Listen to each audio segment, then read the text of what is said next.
It's 10 o'clock. Let's call this meeting to order. Just begin with the flag salute. Please join me. Stand. Pledge allegiance to the flag of the United States of America and to the republic for which it stands, one nation, under God, indivisible, with liberty and justice for all. Let's begin with the roll call. Sue? Yes, good morning. Mr. Hauge. Here. Mr. Johnson? Here. Mr. Woodward? Here. Mr. DiMattei? Here. Mr. Cannon's absent. Mr. Herzog? Here. Thank you. Welcome, everyone. Today's Planning Commission meeting is open to in-person attendance and may also be observed online through the Placer County website. In an effort to encourage the public to engage in the process, our public comment for this meeting will be offered in person and through a remote virtual process. Citizens who wish to comment virtually today should be prepared to comment via the Zoom platform. To join online, click on the link on the Planning Commission homepage. Please make sure your microphone is muted. You may also call in using your toll-free numbers to hear the meeting at 888-788-0099. Or you can call 877-853-5247. And please enter the webinar ID number, which is 871-3097-9669. Please press star 6 to mute yourself. If you would like to make public comment virtually, please raise your hand with the hand icon at the bottom of the page. If you're calling in, please press star 9 to raise your hand. Please be prepared to speak at the time I open public comment for the specific item you would like to address, which may include public comment for matters not on the agenda, or a consent item, or you can do that for a timed item. If attending in person today, we kindly request that once you have commented on your item, return to your seat, or you can leave the hearing room from the exit-only door accommodated for physical distancing and to allow others to provide in-person public comment. Each commenter is entitled to 3 minutes of comment time. Thank you for your patience as we work to preserve the safety and health of all meeting participants and ensure that each citizen who wishes to comment has that opportunity to do so. At this time, we'll go ahead and move to the Planning Director's Report. EJ. Good morning, Chairman, members of the Commission. EJ Avaldi with the Planning Services Division. We were just at the board on Tuesday. There were 3 items that the board took up. One was the at-large Planning Commission ZTA, which the board voted 5-0 to approve. So I assume they'll move forward with accumulating applications for that at-large east of the Sierra seat, hopefully to get a commissioner on board. The Chance and Dean rezone was also considered by the board. The board took tentative action to approve an immediate rezone out of TPZ, and they continued it to the March 8th board meeting so staff could prepare the necessary findings for the immediate rezone. And then the housing-related code amendments, the board did not conduct the workshop on Tuesday, but they continued that out until May 10th. So that'll be the workshop on May 10th, a few months from now. Any questions on those items? Do you know why they didn't do the workshop, EJ? My understanding that some questions came up, so they wanted staff and council to take another look at it before we bring back to the board. So, okay. Yeah. But my understanding it's still going to be a workshop when it does go back, so no formal action at that time. Question on the TPZ. If they took that action, did they also give you direction to go back and modify the code to recognize that the board wants to do that action in the future? Because I think the code is pretty clear that you're supposed to wait the 10 years, but it'd be good. I mean, we struggled with it here. And so honestly, if the board wants to make a TPZ change like that, then the code should change to allow that with findings. Yeah, so the code requirements you referenced, they're actually state law. So the county doesn't have any discretion to change it. There are certain findings that are made. And the board, so staff will bring back findings in line with the board's direction. And then that will be a tentative approval, assuming the board approves that, and then it will go to the Department of Forestry then for actual approval, and the Board of Forestry will have to look through those findings and make those findings as well. So, Was that a unanimous decision? No, so that was a 4-1 vote, so there were 1 dissenting vote. Okay.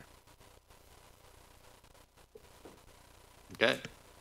Moving on to upcoming planning commission schedules, the February 24th meeting will be canceled. Some items got moved into March, and so we ended up, I think there's 1 extension of time on the February 24th agenda. I was not going to bring you all in for that 1 item, so we will have a March 10th meeting. That will be your next meeting, and that is a full agenda for that day. And that's all I have to share this morning.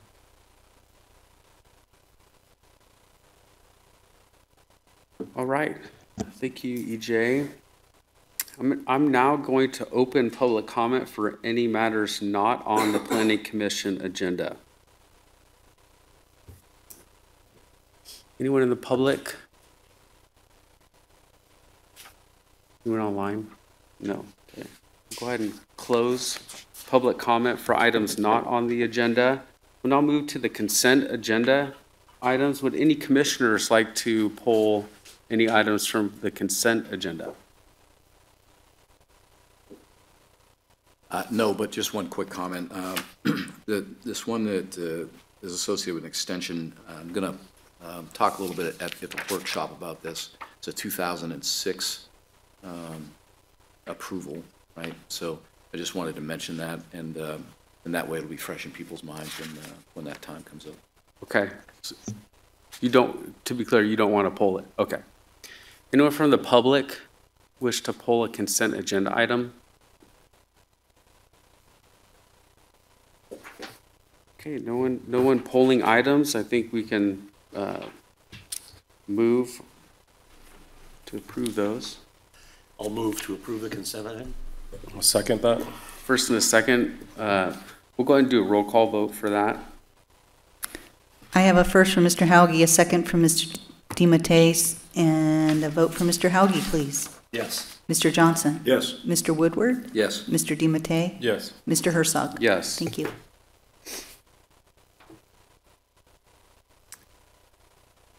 Okay, we're going to go ahead and move on to our first timed item, which is Placer County Emergency Shelter Conditional Use Permit Modification. Members of the public may now raise their hand, press *9 if you're calling in, to begin queuing in for public comment on this item, which will not begin until the item presentation is complete.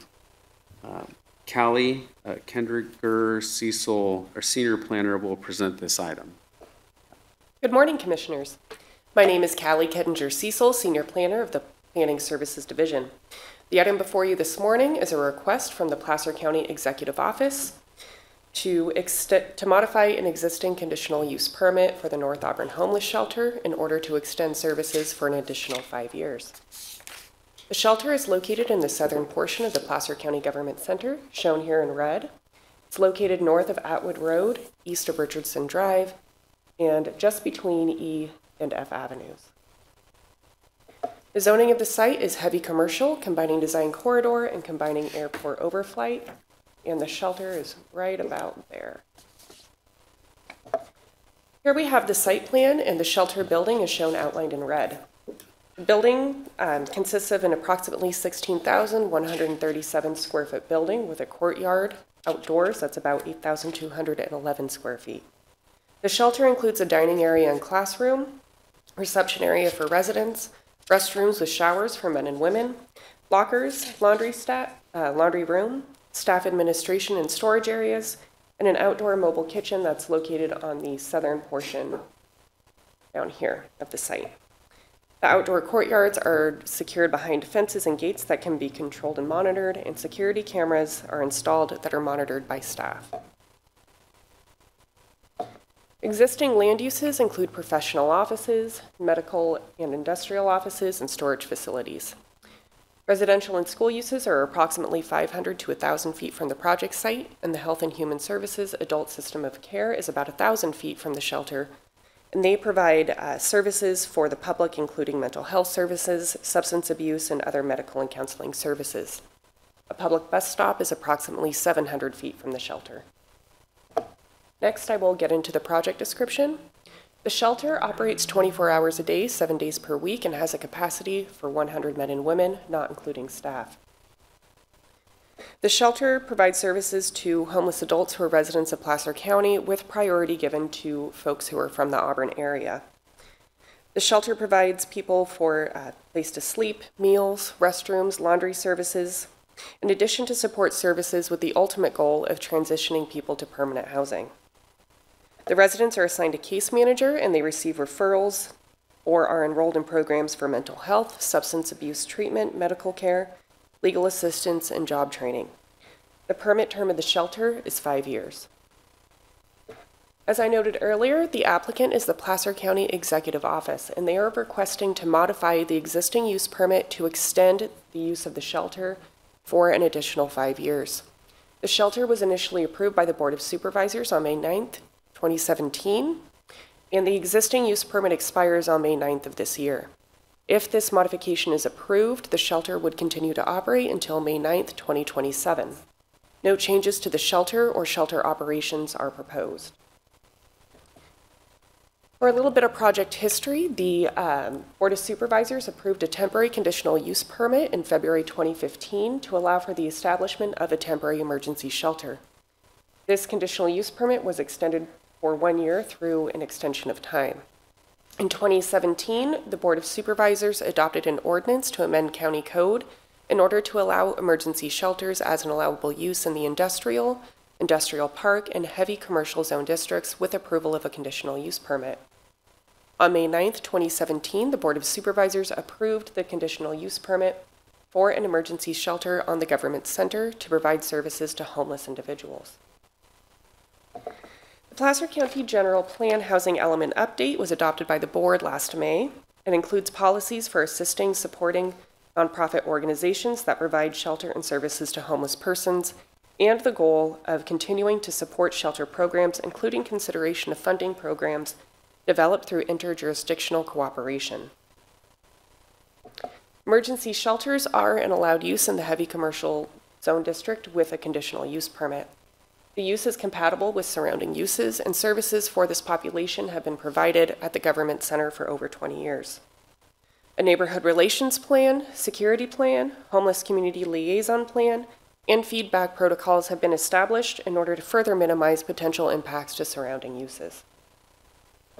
The neighborhood relations plan includes establishment of a feedback and complaint system and ensures that complaints and feedback is logged and provided to HHS staff as requested, requires that the shelter operator and HHS staff participate in MAC forums as requested, establishment of entry and exit protocols to minimize impacts to neighbors, and staff training for standard protocols.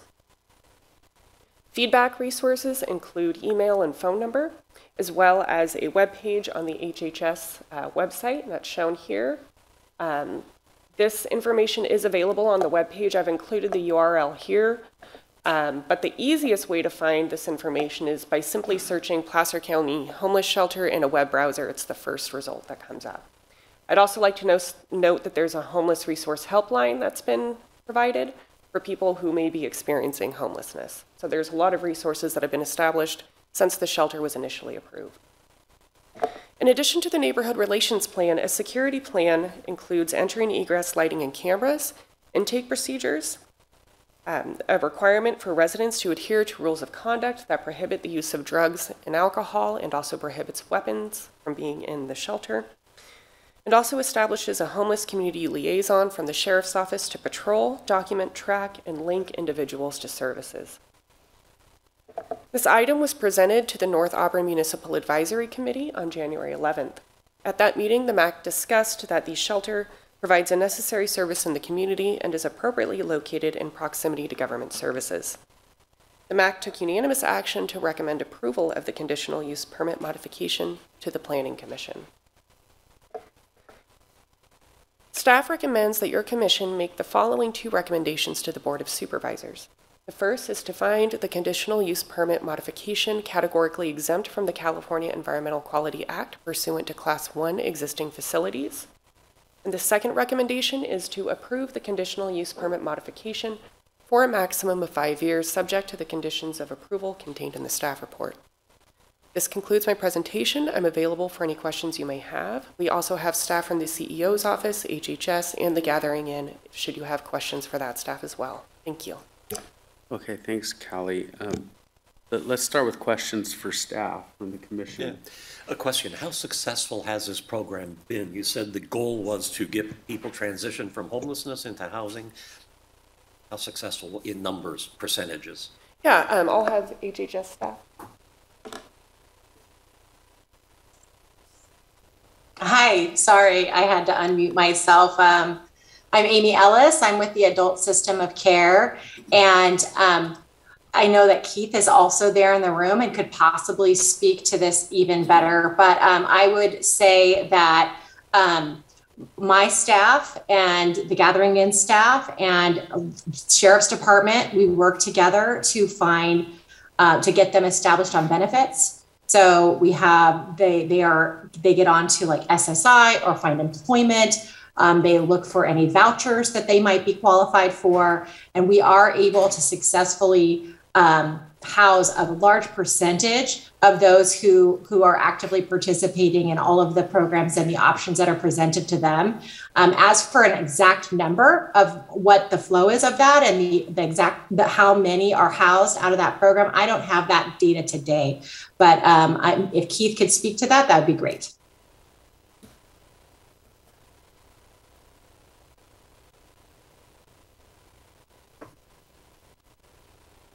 Keith Dietrich, President and CEO of the Gathering Inn, just south of 50%. So of those that complete the program, about 50%. Homelessness is a symptom of economics, mental health, drug addiction. So we're connecting people to those services as well. And as Amy also mentioned, we're trying to connect people to whatever mainstream benefits that they're entitled to get an income, whether that's work or those kind of benefits, so that they have some resources to then get into housing in the community. One of the biggest issues, though, here in Placer County is the lack of affordable housing, which we probably won't get into in this meeting, but that creates a little bit of a bottleneck for some of our folks, because when you're making $1,000 a month, it's kind of hard to afford a place here in Placer County. Thank you. Yep. Keith, I have a question before you sit down. What is it says that you guys can have 100 people in there at Correct. a time. What is the max occupancy that you guys have had? Has it been to capacity, or are you guys at 50%, 60%? How full are you all the time? So pre-COVID, right at 100%, Okay. very regularly. Since COVID, kind of depending on the month and stuff, we've been down to anywhere from like 50 or so residents up until the 80s or low 90s. So it kind of really depends on the COVID wave coming in. A lot of folks, when there's a COVID a breakout in the shelter, which we've had a few, will self-select out because they don't want to be in a congregate care setting. But typically pre-COVID, we were full, consistently full. So right now you're maybe 50, 60%? I would say right now, since we're probably getting through this last wave, we're probably upper 70s, lower 80s right now in our numbers. So how do you go about, for example, what we have outside today, to move these people from there to your place? Yeah, that's an excellent question. We're a clean and sober program. Correct. So the issue is with most of the people that are camping on the DeWitt campus, they would be excluded from being entered in the Gathering Inn because they're not clean and sober. Okay, thank you. Yeah, yeah.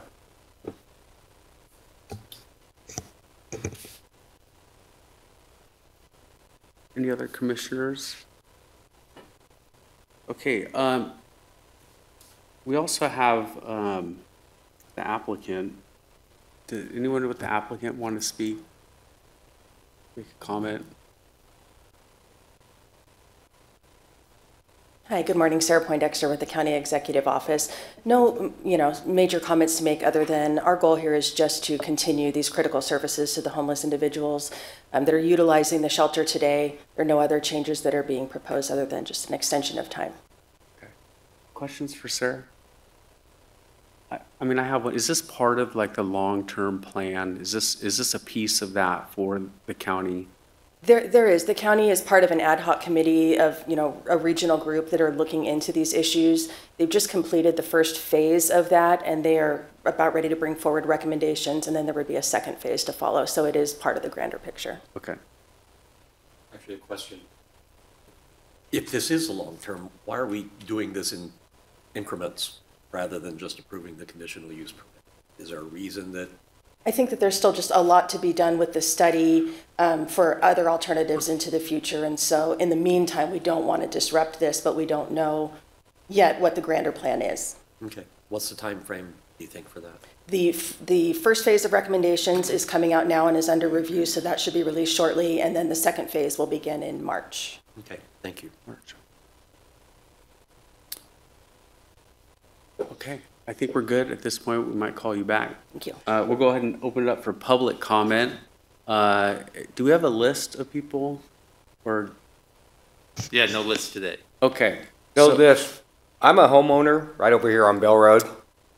Can you hang on a second, please? Who here in the audience would like to make a comment on this topic? Okay, we should be able to manage that. Okay, go ahead and state your name. My name's Dennis Costa. Okay. I live over off of Tahoe Street. I was born and raised here in Auburn. I don't know how many of you live here, but we have to drive by this mess every day. And we're concerned that if you prolong this help for these people for another 5 years, they're going to be here for another 5 years because you keep pushing it out and pushing it out and pushing it out. A good friend of mine, Jim Holmes, I talk to him periodically. He keeps going, well, this is going to happen and this is going to happen. Well, he lives down the street here too. How can he stand to drive by this mess every day and look at it? I mean, you see it. You drove by it, didn't you? Or did you come in the back way? This is a mess. And you want to prolong this shelter over here for another 5 years? And that's going to bring all these more people. You're going, oh, come to Auburn. We're going to support you and feed you and house you, and you can camp out on our grounds. This is a health hazard. They're dumping garbage. They're dumping feces all over. So what's going to clean this up? Why do you guys keep postponing? Shove it under the bus. It's not on me. Oh, no. We'll just keep shoving it under the bus. What are you guys going to do about it? You understand my point? How many of you live here in Auburn? Anybody? No, of you guys here. Do you have to drive by this every day and look at it? I've made numerous calls to the Auburn Journal, to the city, to the county, and everybody wants to go, well, we got to pass it on to this person. We got to pass it on to this person.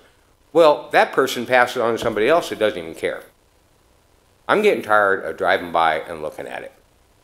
Like I said, I was born and raised here in Auburn. I went to all the schools, Rock Creek, Evie Kane, Placer, born and raised here, have a home. And, this really irks me. You got rid of them a while back. They were all gone for a while. Well, then they started coming back, so you let them keep coming back. Go out there and look. There's garbage outside the tents. There's plenty of tents out there. And why can't you just, find a place to put them and get them out of the sight? If you want to watch them, get them out of the sight and go watch them there. Don't let everybody else look at it. Thanks, Dennis. All right, thank you very much.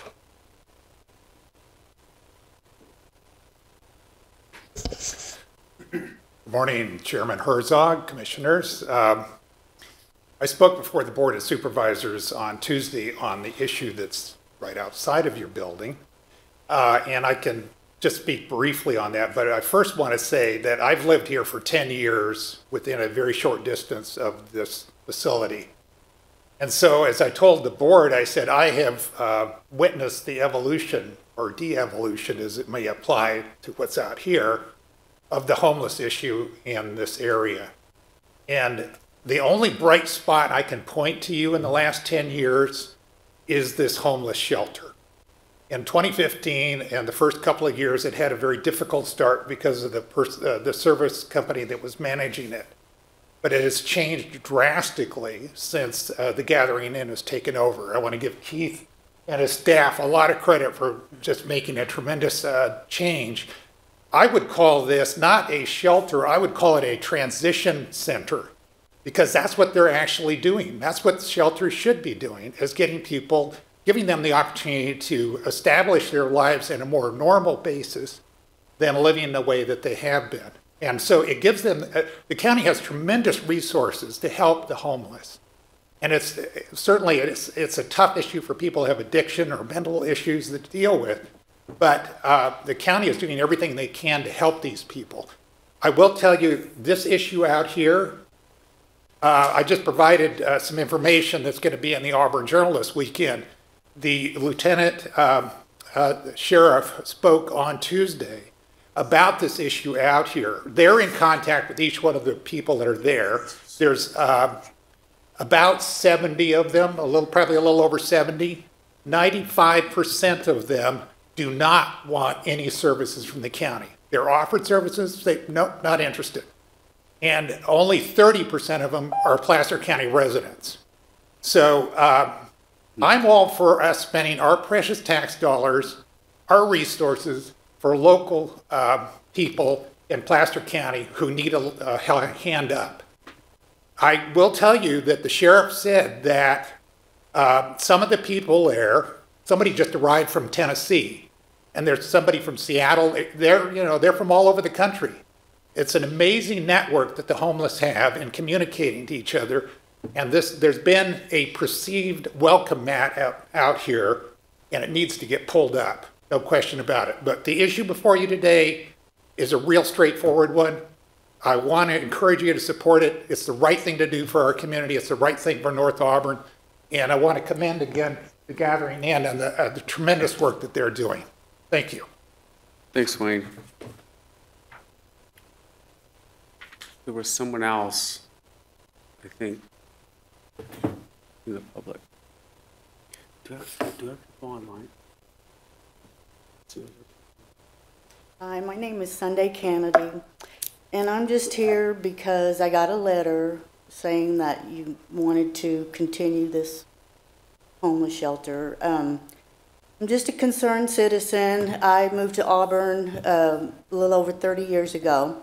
It was a very nice place to live. We didn't have any of this homeless problem or anything. I live over on Cottage, which is right around the corner. And I've just seen my neighborhood just go to pot. I'm just so sick of it. I don't even know what to say. Property values are just plummeting. And, you know, I moved here from Santa Clara 30 years ago because I couldn't afford to live there. I made good money, but I couldn't afford a home. So I moved here where I could afford a home. So I don't understand all of this, you know, pity party for these people that can't afford housing, you know, that want to live here. Maybe they need to look at a place where they can afford to live. I'm thinking about moving back to Texas because everything's getting so expensive here in California. So that's a judgment call that I have to make for myself and my family. What are these people not doing or not seeing that, you know, is it because all the handouts here? You know, maybe I should start looking into that, you know, trying to find more handouts for myself instead of having to move from a place that I love. You know, I agree with this gentleman. You know, we're sick of it. What are you guys doing? And then he... do them all free. It's all free. Yeah, no, I know. And I saw on TV last night, I had to go get my son to watch it because I couldn't believe it. In San Francisco, they are paying people to come and live there and do drugs, and they're supplying them with the drugs. And the reporter asked him, you know, he was from Tennessee. What are you doing here? How are you living? How are you surviving? Well, I get a check $620 a month plus $200 a month food stamps. So it's like, you know, that's why they're moving all over the country to San Francisco, because it's all free. And they can do their drugs and they can live in tents. And we're doing the same thing here now. And if this continues, it's not going to get any better. It's only going to get worse. I've seen it just get worse, worse, worse. It's getting bad. I go to Burger King, I see needles. I go through the drive-thru, there's syringes laying on the ground there. You know, that I have to see. I go for a walk around my neighborhood. I found a syringe next to a tree, right? You know, and not only that, do you want to hear the worst of it? I'm driving down my street. I see a homeless man naked in an empty lot in my neighborhood masturbating. You know, had his little camp there. It's outrageous. It's got to stop. I guess my time's up. None of you do live here. You didn't answer, but none of you live here, or you'd be doing something about this. Sunday, thank you for your comments. Anyone else in the public here? Do we have anyone online, Sue? Not at this point. Not seeing any other public comment. We're going to close public comment. I'd like to invite, staff back up to address some of the things that were spoken about.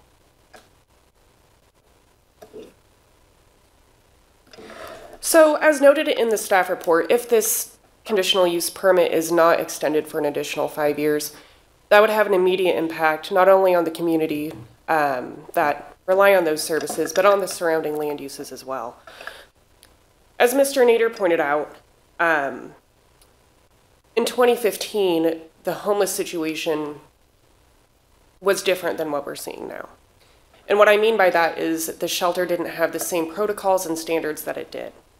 With those protocols and standards in place, the situation does seem to be improving, as evidenced by the information that was provided by the shelter operator. But again, I do want to reiterate that if the use permit is not extended, those people will not have a place to go. And it's important that this use permit is extended because it would have an immediate impact on those people who rely on those services as well as the immediate surrounding areas. Is there anything else that I can provide or any other information, or do you have any other questions? I think maybe the applicant can probably address the long-term plan with some of the statements that were made. But do you have staff questions? Basically, what I heard from the comments is two different things. You have the shelter, which seems to be fairly successful, though which is better than 50% transition. But the issue out here is a totally different issue, separate issue with the drugs and the mental health issue. So how's the county addressing that? Chair, if I because that really is a different issue. Could provide some comments on that, that other issue. There is a camping ordinance that the Board of Supervisors has been evaluating. In fact, they looked at it on Tuesday. And that camping ordinance would define the permissible and impermissible activities that can take place on county property, which would include the area that's out here. And that ordinance is being worked through with the board right now. I believe that the item was continued to come back with more modifications to that ordinance. But the Board of Supervisors is grappling with that issue and kind of how to define the permissible activities and what's allowed out on the grass area out front. So that is being handled, I guess, through a separate track with the Board of Supervisors.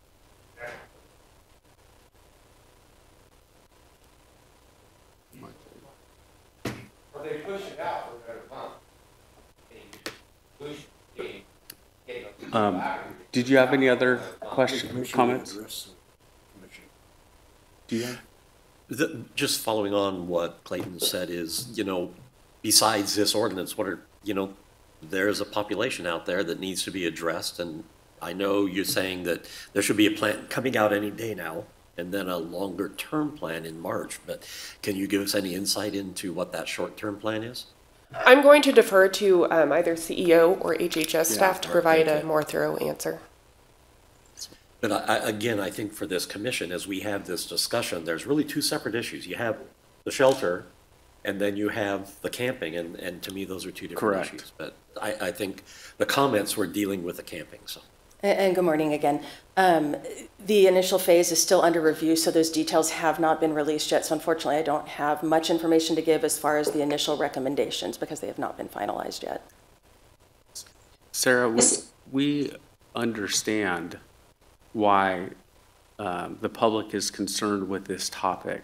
I mean, you read one thing about the shelter and then you see what's happening outside. Is there any direction you can give to people that can cause some momentum or some encouragement about what's happening from your office, and maybe who's going to reach out to them for clarification for the future?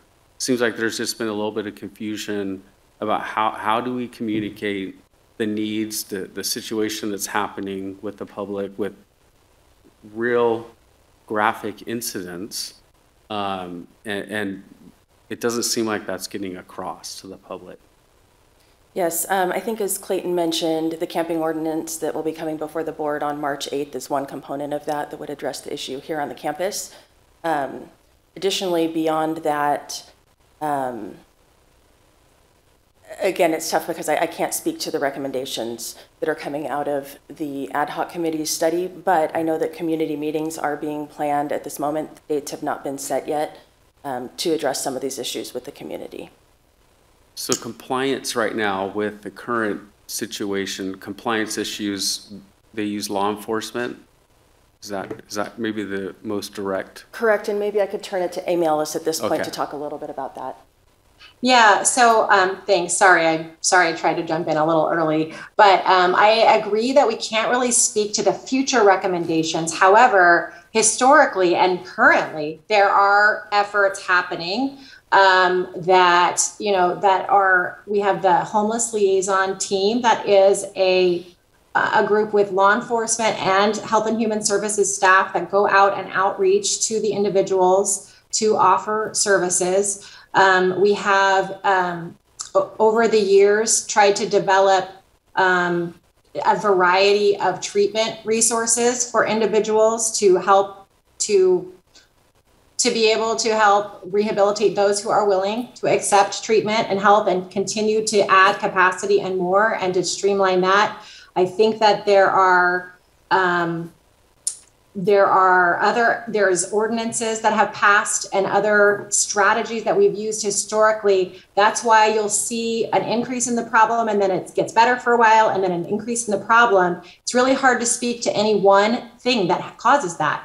I think COVID has had an impact. I think that other things have had the impact in this most recent, which requires us to come together again with the cities, with the county, with law enforcement, with social services, with all of the various aspects that need to come together with creative solutions with the current landscape, because the landscape is always kind of changing. And so therefore the strategies to solve the landscape needs to adjust. So I know that that's probably not, the entire answer to the problem that people will have today, and I understand the frustration of feeling like it's been going on too long, but there has been definite responses to the challenges that have had temporary success while we continue to get consensus with all of the various groups towards additional strategies to continue moving forward and help both house and assist those in need of help, but also be able to use law enforcement and other strategies for those that are causing issues in your community. And I guess what I would just end with is to suggest that if you are seeing things like that, like the graphic examples given today, to make sure you are calling law enforcement, that specialized team will go out and address those incidents as they come up and will do their best to protect those from happening in the future in your communities. Okay. Any other? Okay, I want to thank you, Amy. Thank you. I think we're done with our questions for that, but we understand the frustrations. Dennis and Sunday, we get it. And you probably don't want to hear that this is a separate issue and the shelter is different than what's going on in the camp. And so that's frustrating for you to hear, I know, but hopefully we'll see some progress here coming up with the issue outside, but we'll bring it back to the commissioner for discussion. Just a comment to the citizens that are out there. I made a comment when I drove in this morning and, asked if there was an open invitation, because from the other week when I was here and today, it looks like it's doubled, and it's disturbing. And I feel for you guys. I mean, I live in Placer County, been here. I don't live directly in Auburn. I live 10 minutes from here, just south. So I get it. I see it. I grew up in the Bay Area. I see it. I saw it. It's, I think, a different situation here. I don't think we hand out drugs like they do in San Francisco or Seattle. It's a little different situation, but the homeless crew, they do migrate, and they've been migrating for centuries. Whether it's be homeless on a train or a hobo on the train, they come here because the weather is great. It's not as bad as it is everywhere else, so it just seems to look like it gets worse. But it is two different issues. The Gathering Inn does a great job. The one in Roseville, I've donated food to them from our farms because I think they do a great job. But again, these people have to get off drugs. They have to want to be successful and change their lives. This program that we're going to deal with here today doesn't help that, unfortunately, but hopefully something comes down the road that gets these people on a better track or out of sight, and makes our community look better. But I think everybody together will make that happen. That's it. Thank you. My only comments are, it appears, based on slide 11, that the board has approved policies that would support this, facility. Slide 16, the MAC approved it 5-0.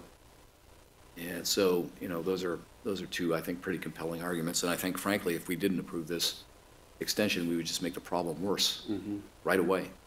So, and I concur 100% with Mr. DiMatteo's perspectives and comments.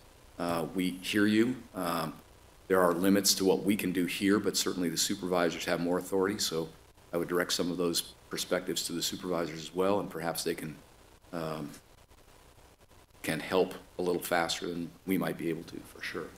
So, but in any event, I think this facility is probably a good facility.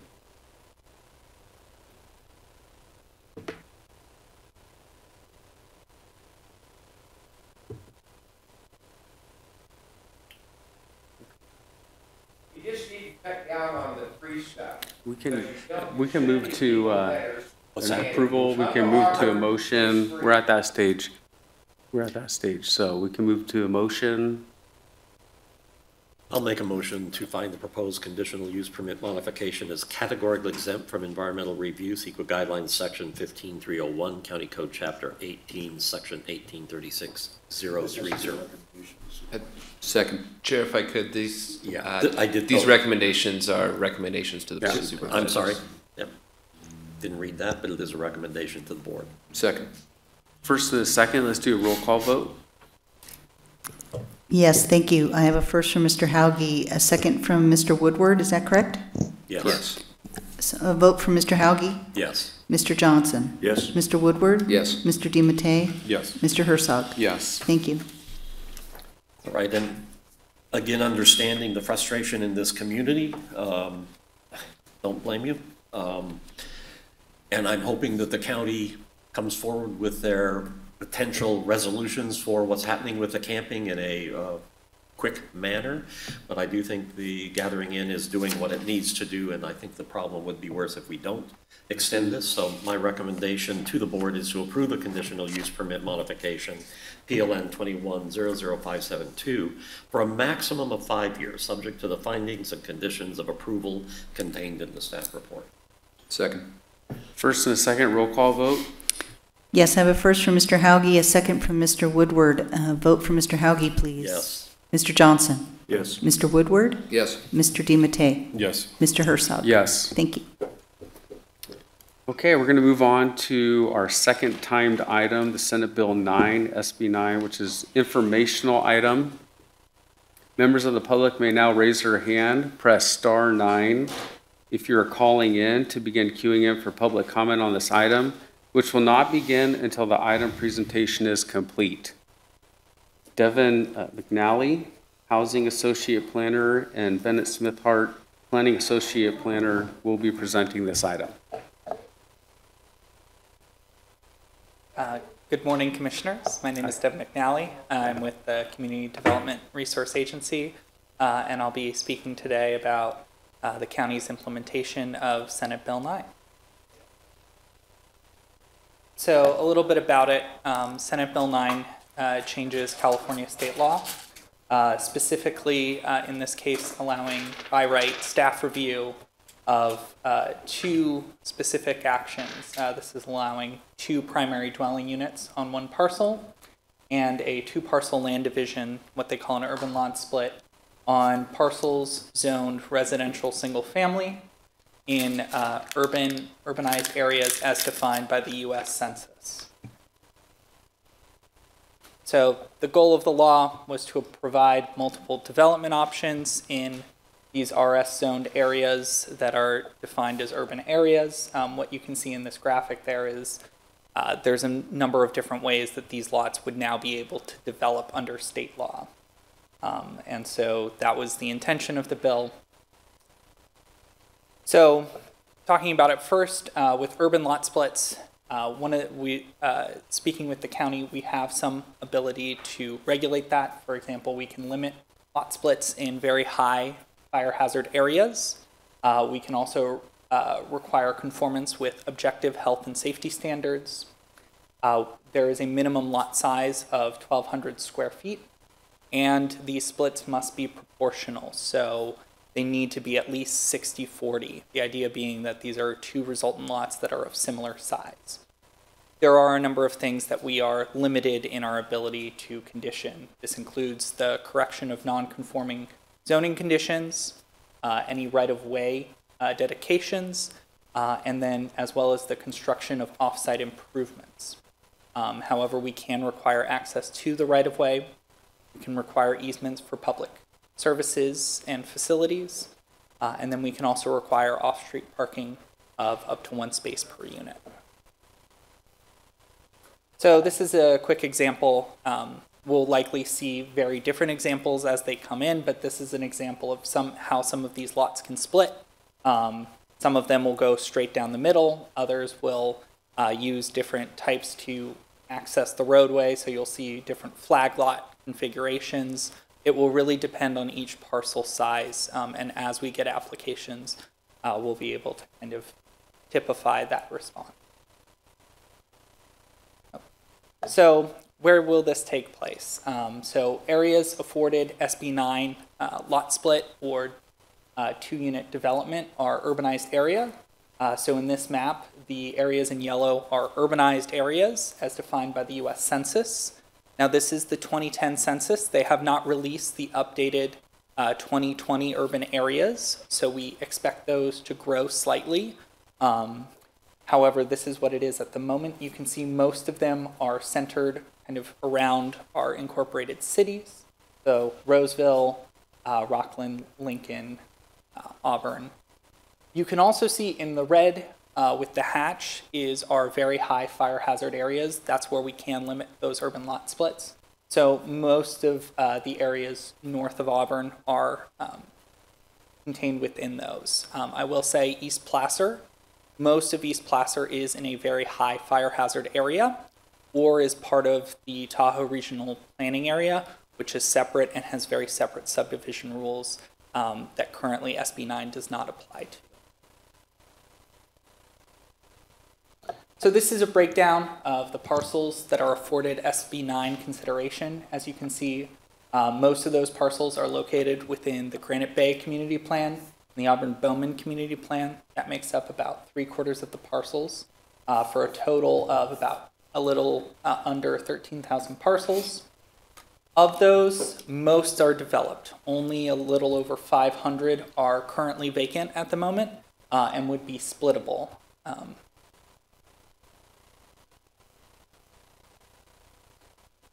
So what the county is currently working forward is trying to lean on existing regulations that we have and processes that we've already set up. So we are working towards a similar kind of process as the minor land division that we already have. So they would intake a planning application. It would be distributed through county staff. So that includes environmental health to make sure that there is water or sewer service available, or adequate well water, or septic systems. It would also include a review by our engineering and surveying division, as well as possibly Department of Public Works and fire review as well. We would then pull that together into a memo that would be approved or denied with conditions or findings, and that would be the tentative map process. So the only difference would be there wouldn't be a public hearing. Then the applicant would have their tentative map. They would then have to go to our surveying division or our engineering division and get either an improvement plan if that's required, or they would have a parcel map. And that would be when the map is finalized and the lots are split and the new lots are created.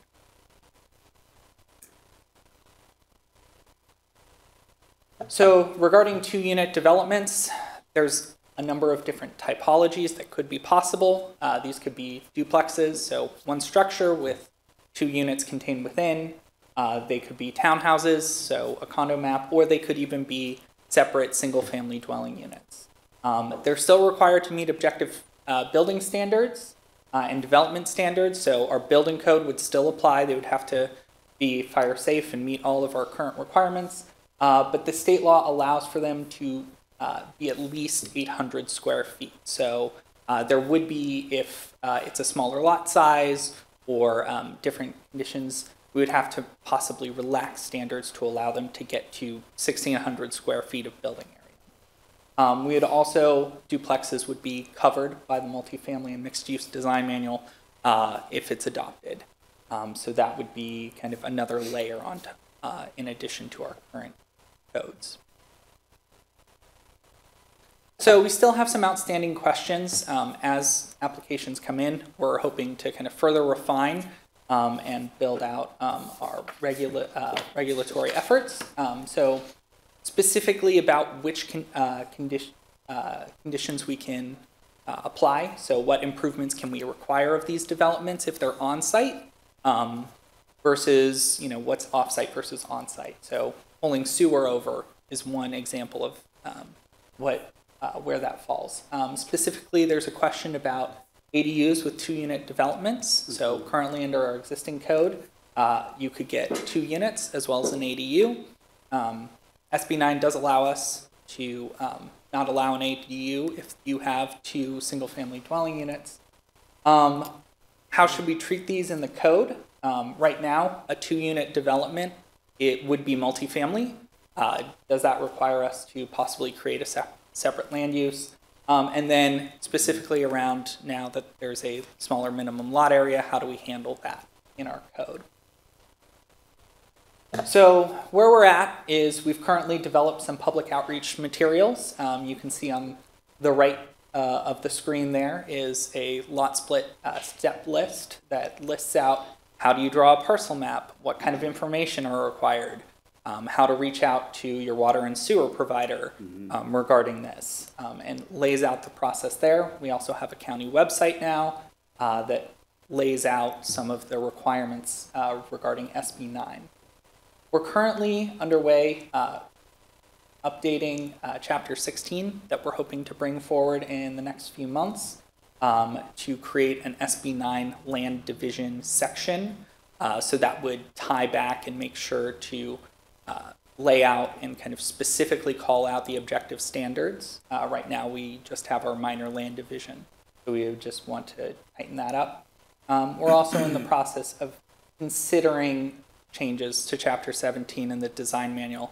However, we don't have those currently finalized and won't for a while. But if we do find that there might be some changes needed, we'll bring them forward to your commission and then the Board of Supervisors for public review and possible adoption if necessary. So that's where we are at the moment. I'm happy to answer any questions or. You went over the ADU, and I thought the state required that you allow both an ADU and a junior ADU on a parcel. So, but you were saying that that may not be the case? So SB 9 allows for 2 units.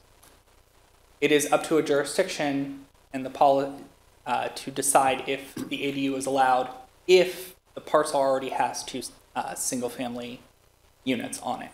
So if they have 2 primaries, the jurisdiction is allowed to not allow the ADU. Okay, and that's also true for a junior ADU? It's not entirely, I will defer to an interpretation later on. Okay, all right. Because, I mean, honestly, if you do, that means that you have a single-family lot, it's divided, and you're up to 6 units now. That's right. Yeah. That's right. MC, yeah, there's a housing ordinance that's kind of working its way through the Board of Supervisors now. And that includes a design manual. Mm-hmm. And so basically, at least as I understood it, a developer, as long as they're willing to follow the design manual, then they could go ahead as, by right, I guess, to go ahead and do the construction they're doing within the mixed-use zone and some of the other places too. I guess, how will that change? You know, if this is a by right process and somebody doesn't want to follow the design manual, what would the county be dealing with there? So we have the ability to apply objective standards, so the distances and everything else, as long as we're giving them 1,600 square feet, so 2 800 square foot homes. So we're able to apply those as long as we're able to defend that they are objective standards. So this would not change the design manual's authority. Okay. And so basically you're looking at a ordinance that's compatible with the ordinances, the housing ordinances worked through the supervisors now? Yes, the land division one would alter chapter 16, so we wouldn't be changing chapter 17 at the moment. Okay, thank you. Could you go back to slide 25, I think it is? This is probably a question that's been answered before, but I just have lost it in my mind. So how did, what is the definition of an urbanized area, and how was that concluded? Yeah, so the urbanized area is a designation by the United States Census Bureau. So it applies to what they call urbanized areas. So these are clusters of population, and then what they call urban clusters, which are smaller units. And so that's how you get something like up by Coombe Lake. These are set by the U.S. Census Bureau. They have a methodology that they apply to create these maps, but they're essentially based on population density. I have actually a question about this map. Do you mind? No, not at all, but I've got just a quick comment. I mean, there's a lot of rural area there that it seems to me is covered by this policy, which is kind of strange. Well, this is only highlighting the area within our authority, but really a complete map would include yellow for the cities as well, right? Right, yes. So when it says urbanized areas of West Placer, really those cities should also be yellow. Right. Correct. But our area of influence is what's highlighted here. Correct. Okay, go ahead. No, it's fine. It's just, to me, it seems like there's an awful lot of rural terrain there that's covered. It's also kind of odd that we have this section up by, I guess, North Auburn that's kind of squared out. Do you have any idea what that information, what that's about? That's the airport. So that's okay. Outside of our jurisdiction. Okay, thank you. Yeah. Did you have any? But these can only be split if in areas, in the rural areas of Placer County, if they're limited to 2.5 acre lots, and if somebody has 5, then they could do it, right? They can't take a 2.5 and split it into smaller parcels in these urban areas under SB 9, can they? So under SB 9, you can split your lot once. So once a parcel is split, it's not allowed to split again. And you can do it, it has to be that, kind of proportional 60-40 at least split. The minimum lot size is 1,200 square feet. So whatever the lot size is, as long as the 2 resultant parcels are larger than 1,200 square feet and they are zoned RS, then they would be eligible to split that property. So just to make sure I understand what you're saying, so you could split and answer your question, Mr. DiMattei. You would not have to meet the minimum zoning the way the bill's written. So whatever the minimum acreage zoning you have on a parcel, this allows you to go possibly below that down to 1,200 square feet per parcel. Correct. I'm assuming that's 12,000 square feet, right? 1,200. 1,200. 1,200, yeah. So this goes... So this supersedes any rules that the county would have. Correct. So why have rules if the state can just come in there and stamp them out? This is ridiculous. That's why we're going to have ADUs and little parcels in the middle of our urban areas, and I don't know. Also, if you're in a gated community that has HOAs, does that stamp out what the HOA says too? Like, hey, I can go split my parcel. I'm in this nice gated community, and I don't care what the rest of my neighbors say, but I can go put a 1,200 square foot lot on my 2/3 of an acre. I would defer to legal counsel on HOAs. The law doesn't specifically single out HOAs, but I would. Yeah, it's something I might need to look into more, but the state is allowing this and saying basically the county can't. We'll need to ministerially approve those. So the county would ministerially approve, and then it may go to the HOA, and then the HOA, as long as the HOA isn't carved out in the bill, the HOA may have authority to limit it. But a lot of these housing bills, they have included portions that specifically say the HOA can't do anything to restrict it. So, yeah. Wow, I didn't know we moved out of the United States.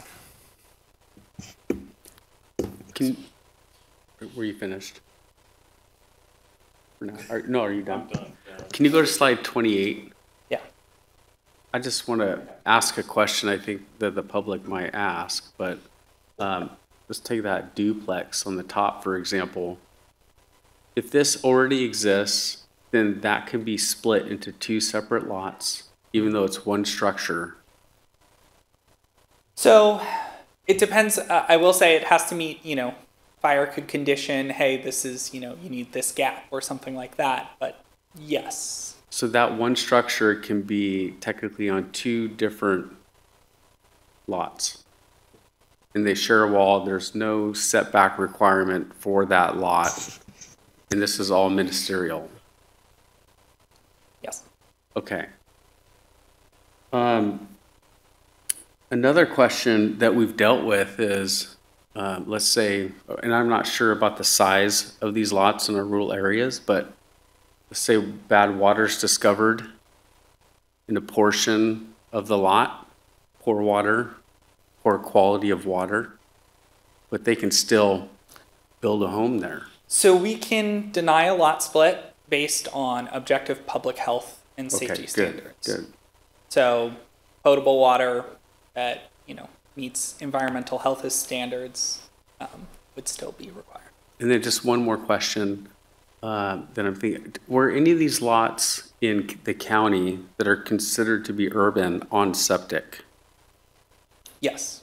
So would that also need to be evaluated to determine the load it could hold as part of this? So it could be denied even though they have ministerial right if it can't support. Okay. Correct. Okay. Any others? Well, Bennett's on this. Would Bennett like to make? Yeah, I can speak to that. So Bennett had a family emergency. Okay. That's why he's not here. I think Devin covered everything that we wanted to cover in this presentation today. And what I think staff is looking for is any direction or guidance, you know, since we can provide objective standards, you know, if the commission, you know, is interested in us looking at what those might be, what we could bring back, you know, as we, you know, try to address these, you know, this legislation that has come down. Okay, good job, Devin. I appreciate this informational item. I think this could be a real hot topic. So I think what we'll do is we'll open up to the public for questions. Anyone online? No one online? No one here? Okay. We're going to close public comment and bring it back to the commission for discussion. Point of some discussion is the guidelines that we just adopted were for basically multifamily units, and I believe the county does have some guidelines for single family, and I see that it's coming back with its package, so I'd be interested in seeing the guidelines for single family units. You know, and definitely clarification on the ADU and the junior ADU. So for those who don't know, an ADU is a standalone building that can be within 4 feet of the property line. And a junior ADU has to be attached as part of the building, such as a garage or a loft above the garage or something like that. You know, so those are the only things I can think of that we should include the objective standards to maintain what we're wanting to maintain.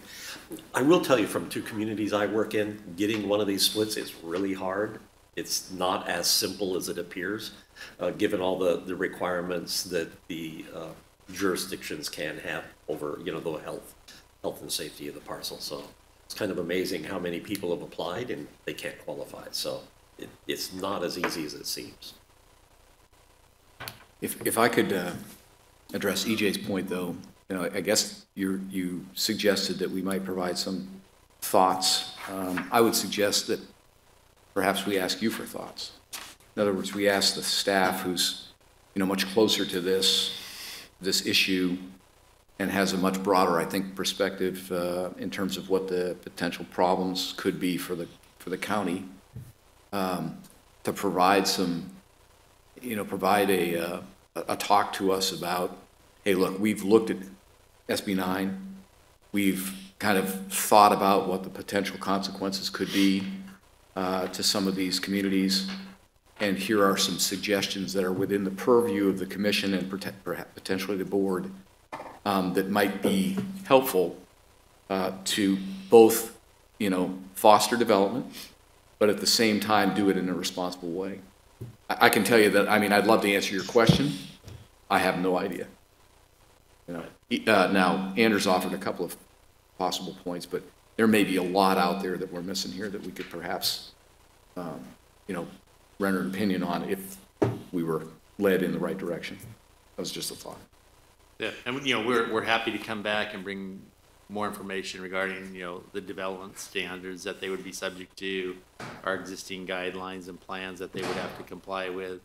You know, ADUs, you know, we do have the ability to not allow ADUs if you put a duplex on one of these lots. You know, you know, from a policy level, does the county want to go down that path? So, you know, we can probably bring back some options, or the do nothing option is, you know, look, see what we do get in. I don't think we have an official application in right now. I know, you know, we've been talking to at least, you know, 1 or 2 individuals who are interested in doing this. So, yeah, we'd be happy to come back and bring more information at a later time once we kind of dive into this and see how it's really going to pan out. Is there a lot development envelope that has to be in? Because it says it allows it, you have to be at least 800 square feet. So if you take a 1,240 square foot lot, you're taking up about 65% of that piece of property. Is there a percentage that it can only be developed on with setbacks, or can they use 80% of it and go to, you know, 1,000 square feet? As far as the development standards, if there's existing setbacks in place by the zoning, they would have to comply with that. Is that my understanding? Correct. So if you are going to do Shauna Purvines, Community Development Resources Agency, any lot split has to be proportionally about half. So if you are, it needs no more than 60-40. So the area of the unit can, if you're speaking of the coverage of the site of the individual unit, that would have to meet local coverage standards. However, there are provisions of the rule that if it's so restrictive that it precludes the development of the unit, then they would be able to have that weight. So, but generally speaking, you would meet the local coverage requirements. Okay. Yeah. Okay, thank you. It's funny. Yeah. I see one more. Okay, I think I saw in the presentation that there's one parking space provided. And I guess that's on the street, or what are they talking about there? And the reason I bring this up is a lot of folks are going to have concerns about the parking, and that can become a pretty heated item if it's very limited in the neighborhood. Yeah, so it's off-street parking of one space per unit. Okay, thank you. And right now, I think the county requires 2 for residential units, so it reduces the amount of parking required, so. One other question, in these ordinances, updates, whatever, are you also addressing SB 330? I'm dealing with a project right now, it's a pain to go through. And that's multifamily, where again, you know, the county doesn't have a whole lot to say about what can happen. So not in this. I think Alex is our expert on SB 330. Feel free to give it a call. All right. Thank you, Alex. A couple of things. I think our city partners in the county, I'm not sure how far ahead they are in this, but it might be good to partner with them with a heads up, because I think they're actually going to have the largest impact with concerns and issues than us. But besides that, I think we have to be aware of often the public can be frustrated, like we just witnessed, when they assume that our authority is larger than it actually is as a commission. And so if this is a state issue that is by right, we really don't have the authority. So when they're frustrated with an issue, it's really important that we're clear about our authority on that issue. So I think in the preparation for SB 9, the clearer we can be about this is a state thing that limits really our issue with development and the splitting of lots, that's going to be helpful to the public. So I know that sometimes the public comes and they're frustrated with an item that we really can't make a decision on, and this is going to be another one of those. I appreciate the informational item. This is very helpful to get ahead of this topic. Any other comments? Okay. Then we'll move on to our third timed item. This is a Planning Commission informational item as well. Members of the public may now raise their hands, press *9 if you're calling in to begin queuing in for public comment on this item, which will not begin until the item presentation is complete. Alex Fish, Supervising Planner, will be presenting this item. And yes. May I just do a brief introduction? Certainly. Just really short. I've been on the Planning Commission for a number of years now, and I've recognized that there are different types of agenda items that we have, all of which may require a different set or process of who comes up and presents.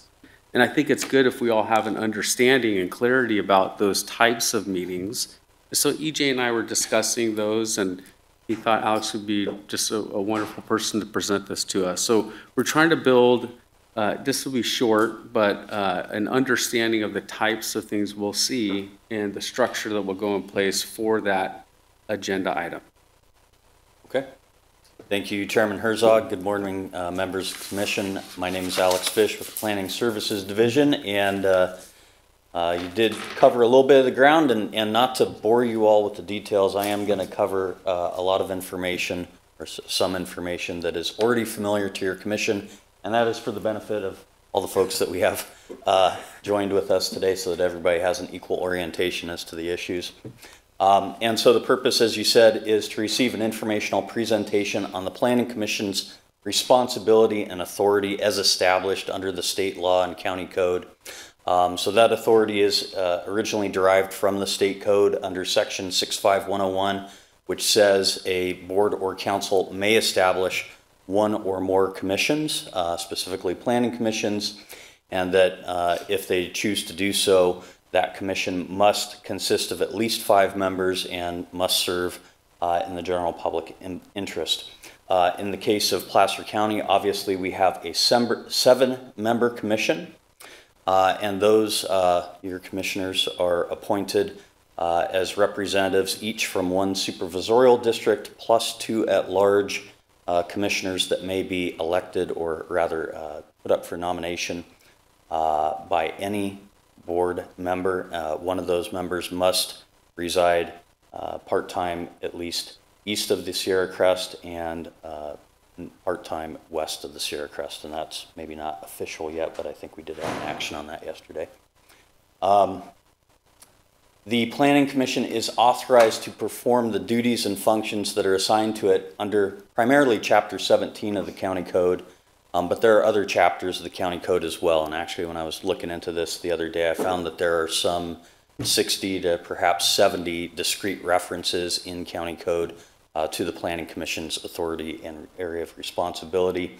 Some of those examples of something that is not always before your commission would be perhaps an appeal of an issue that came under the noise ordinance or the grading ordinance, or even the building code. If you know, someone appealed a matter, say a determination by the chief building official on a building code requirement, they could potentially appeal that to your Planning Commission. Having difficulty advancing the slide. Okay, perfect, thank you. The thing that is most familiar to you, obviously we have information items, workshops that come to you for, you know, various things that, like Devin's presentation just now on the SB 9 update, the incorporation of that bit of state law into the county code. What is most familiar to you is things like conditional use permits for commercial and industrial projects, subdivision tentative maps also for commercial and industrial projects that are often paired with those conditional use permits, and of course subdivision tentative maps for major residential projects that would be 5 units or more. And then adoption and certification and CEQA documents. So adoption applies to a finding for, say, a categorical exemption or a negative declaration or mitigated negative declaration. Environmental impact reports, that's a highest level CEQA analysis, and those documents are certified because they have a higher level of decision-making process. Some of the other things that you all often hear and make advisory recommendations, because you are specifically assigned as the advisory body to the Board of Supervisors on things under Chapter 17 and other portions of the County Code, amendments or updates to the general plan, including its individual elements, which is most often what's going to come forward to you. So recently we had an update to the safety element, also the housing element, land use element might be another example. Also community plan approval, updates or amendments, again, in an advisory capacity to the legislative body, the Board of Supervisors.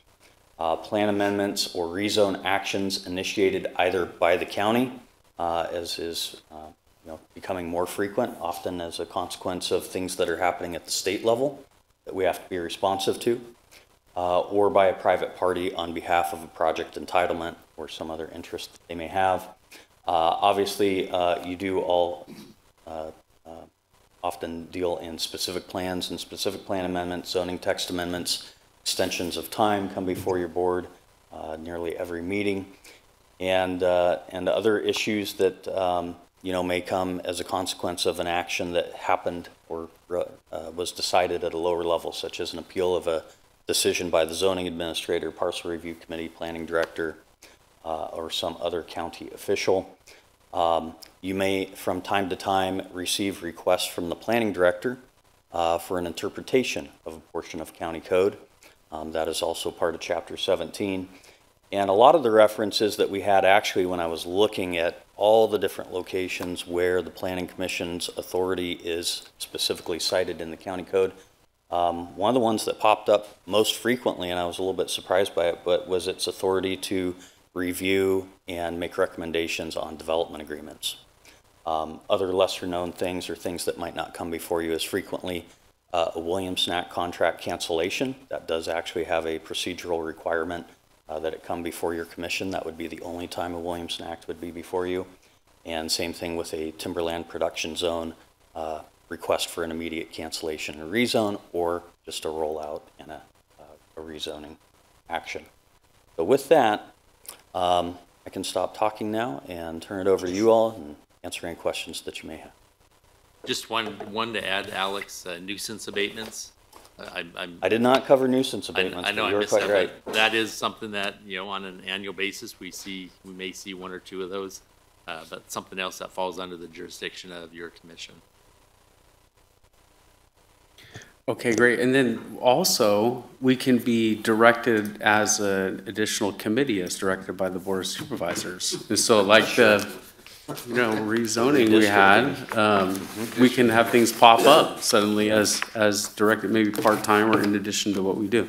Thank you. Any questions or comments from commissioners? Thank you, Alex. Very well done. Yeah. So what's outside can be considered a nuisance, and we would have to be commissioned to address that? Yeah, I can respond to that. So yes, if you have a code violation that turns into a nuisance, that does require a nuisance abatement hearing that comes before your commission to determine whether or not to move forward with that nuisance abatement, which usually entails then county resources being spent to abate the nuisance with some sort of bill or lien on the property for the cost of those services for abatement. But yes, there is a hearing that's required, and there's noticing requirements for it to go down that route, and anticipate that in the near future you might be having some of those coming forward. So, can that come on public land and or private land?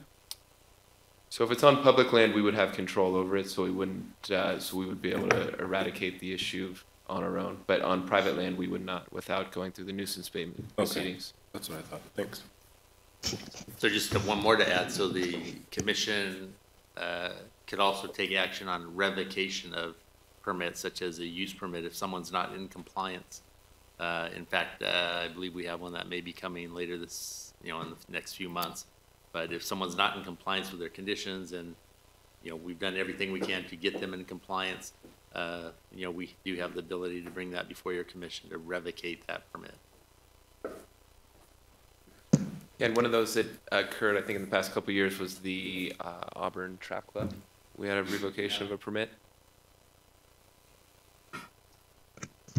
If I could open up a kind of a related topic now, and I appreciate the, briefing, Alex, and someplace embedded in here is obviously the extension of, housing developments and that sort of thing. We're up over 100 now that we've already extended, and I think y'all know that I've got some concerns about the logic associated with doing that while at the same time working streamlining, but that's a different issue. This is actually associated with today's extension, which involves housing development, 47 parcels that was approved in 2006 with a mitigated declaration. So that's basically the governing environmental document for this particular 47 parcel proposal that could actually break ground in 2024. So 18 years after the original approval and 18 years after the decision was made with regards to how we would approach this from an environmental perspective, we have done multiple reviews, admittedly, and said, nothing's really changed. But I guess what I'm curious about, because y'all have a lot more experience than I do, and this is tied, by the way, to a conversation, actually, Clayton may not remember it, but I asked him when we were doing an extension a while ago on a 12-year document, you know, when do we decide that this really is something that we need to stop and review environmentally one more time? 18 years seems like an awfully long time to me. And frankly, if this were a new proposal with 47 parcels in North Auburn, I would be surprised if this wasn't an EIR under those circumstances. Could be wrong. Certainly would be one of those gray areas, perhaps. Might depend on public comment, public, you know, perspectives, that sort of thing. But anyway, I'm curious about that. You know, where are you all on environmental documents and when they get so ripe that it's time to stop and step back and ask ourselves, you know, is kind of a perfunctory look at this, that nothing's changed, an adequate statement, given the way climate change and all these other things are changing the environment these days? Well, I think it's a good question. I'm not sure how it relates to our informational item here.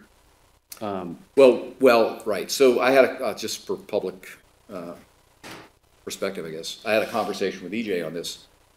So you know, when we talked it over a little bit, the idea was, okay, look, you could pull that 18-year thing from the consent agenda, or rather than do that, when we have the workshop, which talks about our responsibilities, which include, by the way, providing for extensions and consent agenda items. Yeah.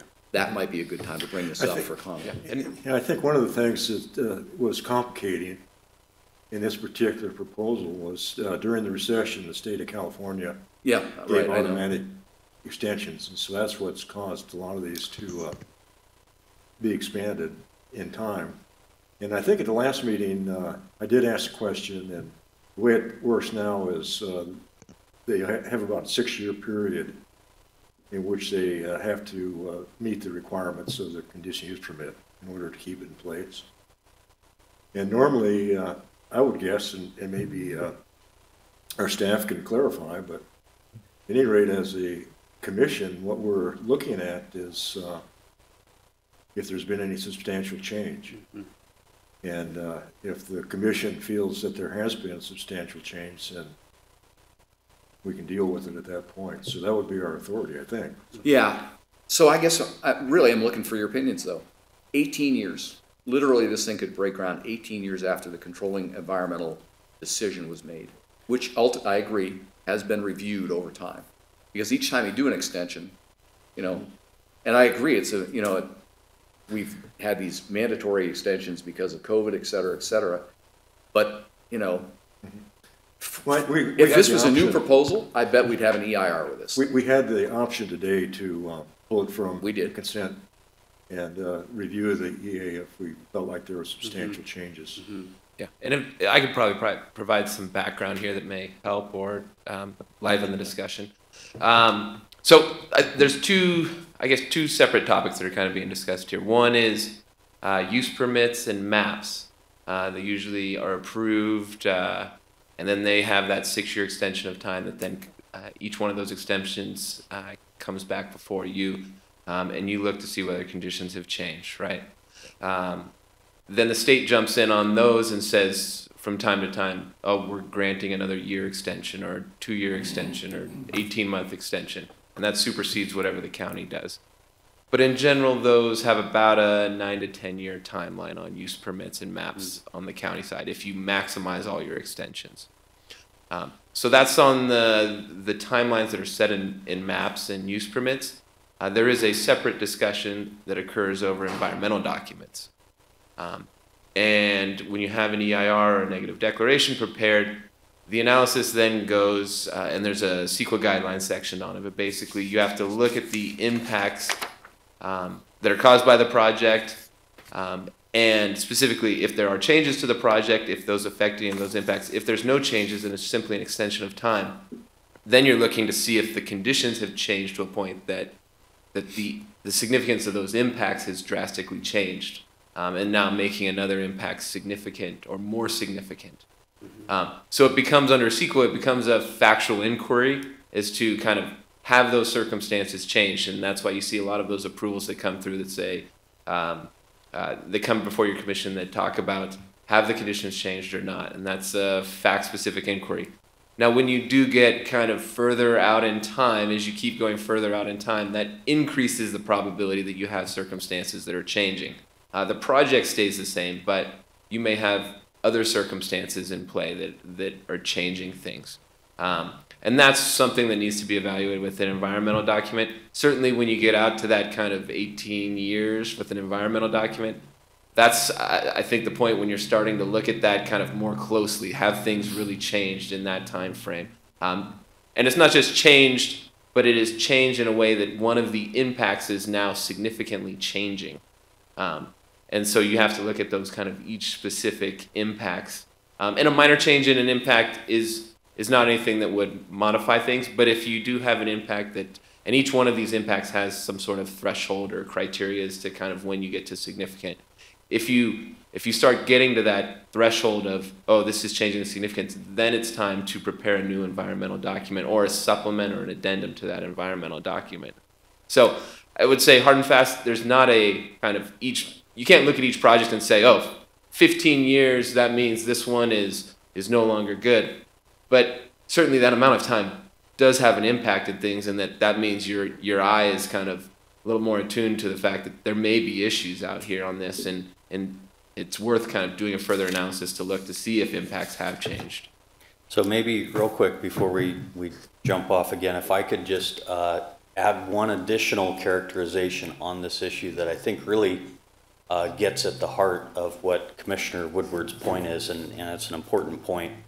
At the time when, the project that is not being discussed here, but that has been referenced, when the environmental analysis was done at that point in time and adopted as the correct environmental analysis in 2006, that was on the basis of the CEQA baseline. That's the existing environmental conditions at the time that project is being evaluated and a decision rendered on it.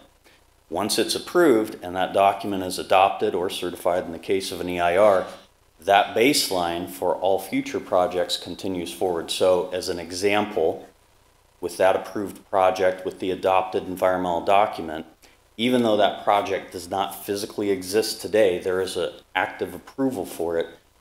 The assumption is that that project will be carried out. And what I mean by the assumption is, if a project comes in that's next door or somewhere else in the neighborhood that will interact with that project through traffic and other things, demand on services, that approved project is now part of the next project's CEQA baseline.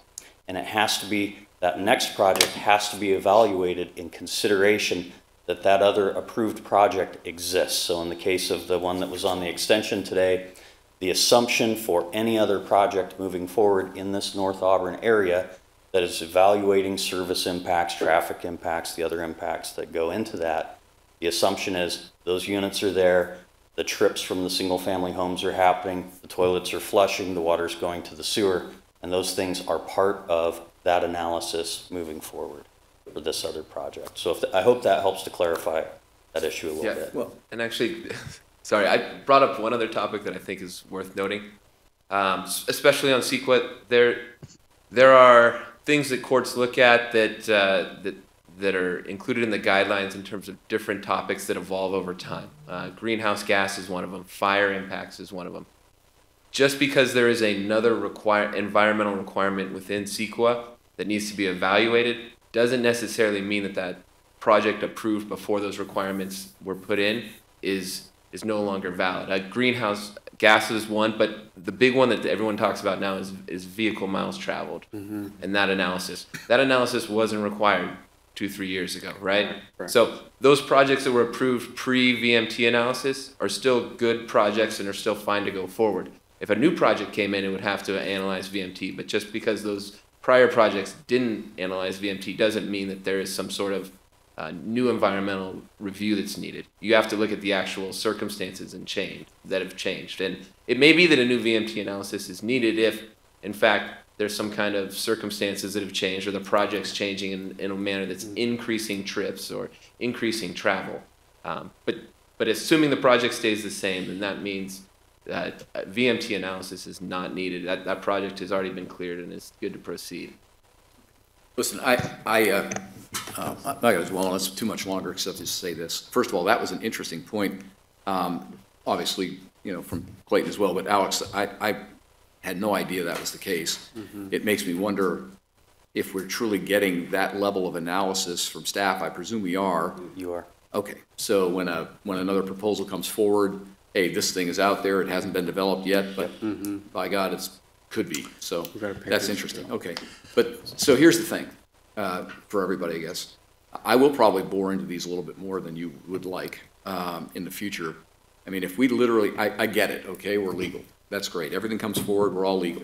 However, if I jump back and say legal is not necessarily smart, legal is not necessarily common sense, legal is not necessarily the answer all the time. In fact, we just saw some things that are going to be directed by law where if you jump back and you go, that's stupid, doesn't make sense to us for this county, but we're stuck with it. So legal is necessarily a bar we have to cross, but I would further say that 18 years makes me think, really? Is that where we should be here, or should we not take another look at this? So when staff brings forward these proposals, I probably will dig into them a little bit more deeply if I have concerns like that.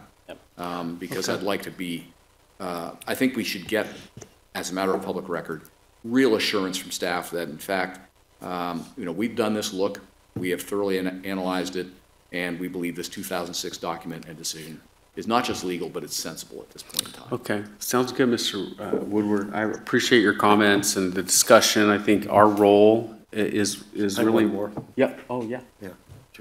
Okay, I remember back in time, there was a case where the supervisors have a ruling with regards to marijuana gardens.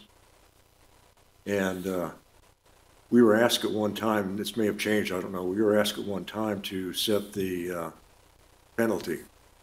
And so I guess I'm assuming that that would still be our job if that comes up.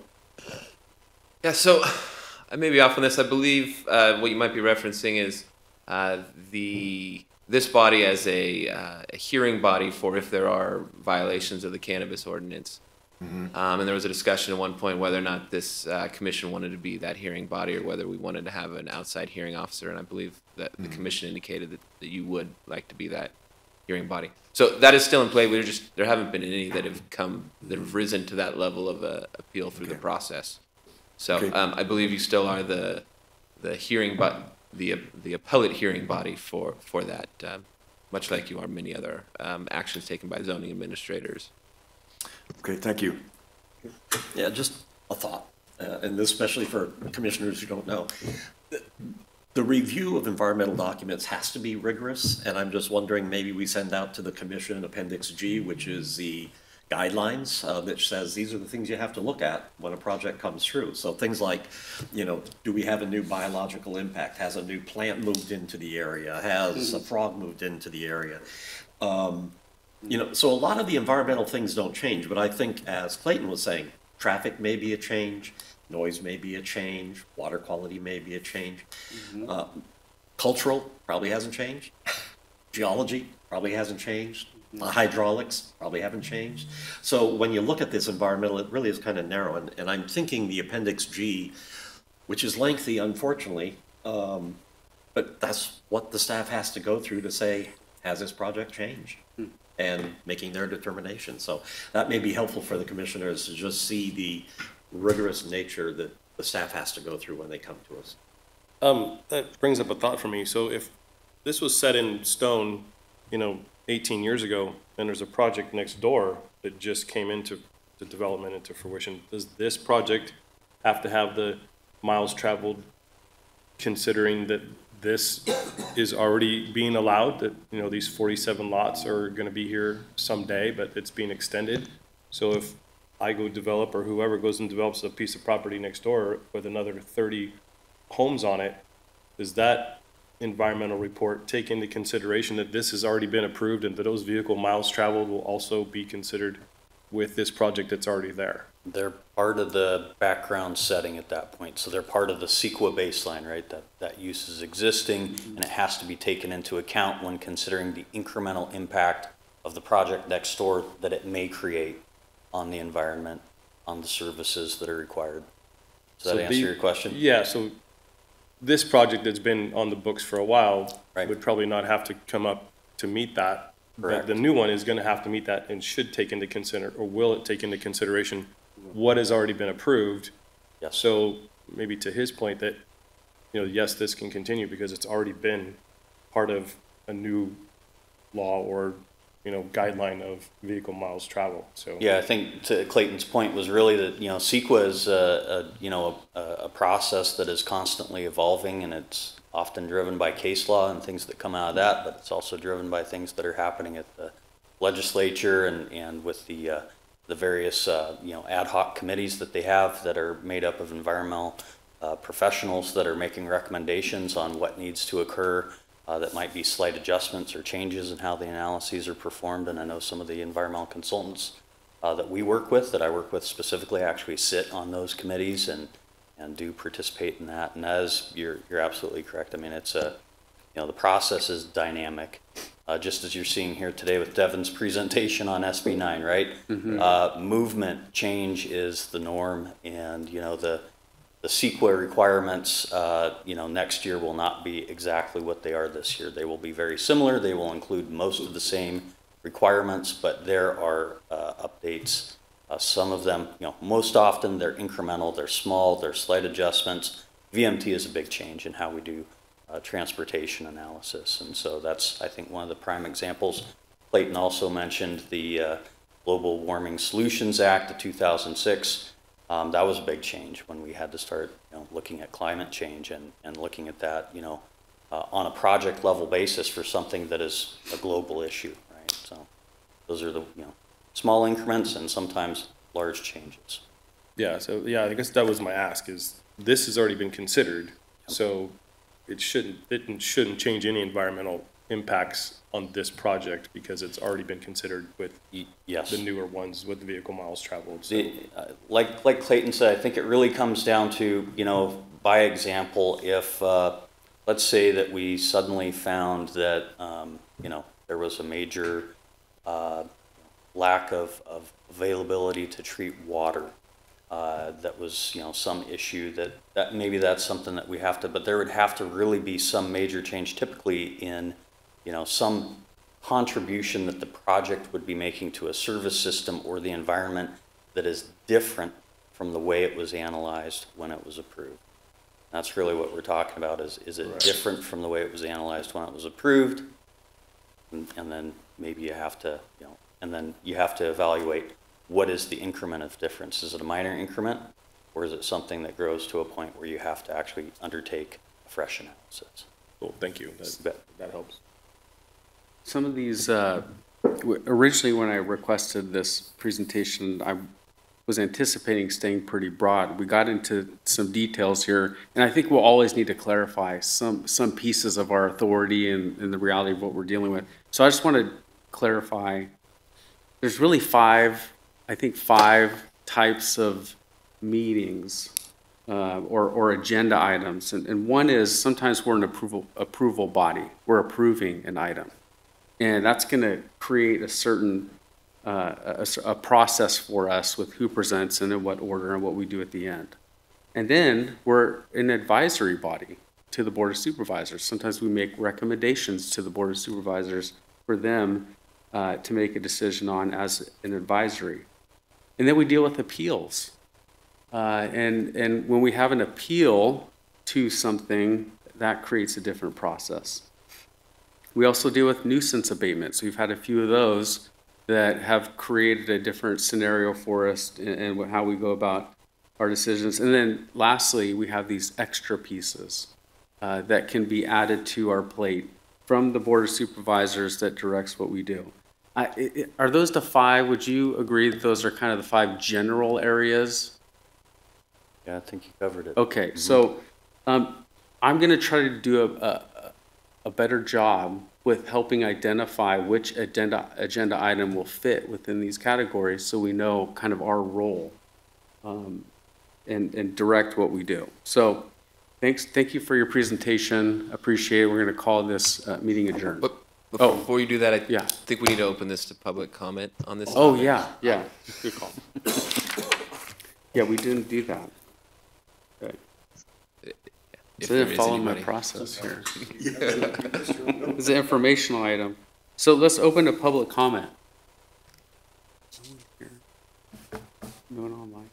Okay, we'll close public comment. No response needed. Any more discussion? Making sure. We kind of had it. All right.